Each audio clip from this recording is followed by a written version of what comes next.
కొన్ని సందర్భాల్లో భర్తలకు కూడా ఉంటాయి. మెంటల్ టార్చర్ అనిపిస్తున్నాడండి. ఈరోజు భర్త అనేవాడు మెంటల్ టార్చర్ యెస్. అనిపిస్తున్నాడు. ఉద్యోగానికెళ్తే అక్కడ అక్కడ పరువు పోతుంది. చివరికి కొన్ని చోట్ల వాళ్ళు పనిచేస్తున్న ఉద్యోగాలకు కూడా ఫోన్ చేసి, వాళ్ళ హెచ్ఆర్ డిపార్ట్మెంట్స్‌కి వాళ్ళకి కాల్ చేసి లెటర్స్ పంపించి, ఇతని మీద 498 కేసుందని, ఇతను చెయ్యని పాపానికి నేరం అండి. చెయ్యని పాపానికి నేరం. ఏదో ఇంట్లో భార్యాభర్తలు చిన్న చిన్న ఏదో మాట అనుకుంటారు. అన్నంత మాత్రాన్ని వెంటనే పోలీస్ స్టేషన్‌లో పరిగెత్తడం, జుత్తులు విరబూసుకోవడం, తను కొట్టేశాడని, తిట్టేశాడని, మానసికంగా టార్చర్ చేస్తాడని. దీనికి సుప్రీంకోర్టు కూడా అనేక సందర్భాల్లో చెప్పడం జరిగింది.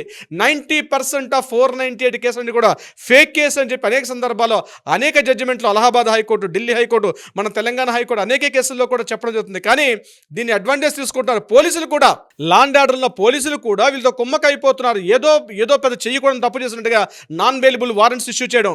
వారెంట్స్ ఇష్యూ చేసేటప్పుడు కూడా 41 సిఆర్పిసి ఇమ్మంటారు. అది కూడా ఇష్యూ చేయకుండా వాళ్ళని పూర్తిగా ఆక్యుపై చేయడం, వాళ్ళని అటాక్ చేయడం, భర్తల్ని తీసుకెళ్లి కోర్టు గుమ్మడం ముందర ఏదో పెద్ద ఒక టెర్రరిస్ట్ లాగా, ఒక దోషం చేసేవాళ్ళలాగా. పోనీ అతను ఒక్కడే కాదు, బంధువుల మీద, తండ్రి మీద, తల్లి మీద, వృద్ధాప్యుల తల్లిదండ్రులు అండి, వాళ్ళు ఏం చేస్తారు? భర్త మీద, భార్య, తల్లి మీద, సోదరుల మీద, సోదరి మీద. నేను ఒకటే చెప్తున్నాను డియర్ సిస్టర్స్, గుర్తుపెట్టుకోండి. మీరు ఇలాంటి అభియోగాలు వేసే ముందు మిమ్మల్ని మీరు ప్రశ్నించుకోండి. ఏం మీకు చేవలేదా? మీకు మీకు మీకు శక్తి సామర్థ్యాలు లేవా? మీకు భర్త ఇస్తే కానీ మీరు బతకలేరా?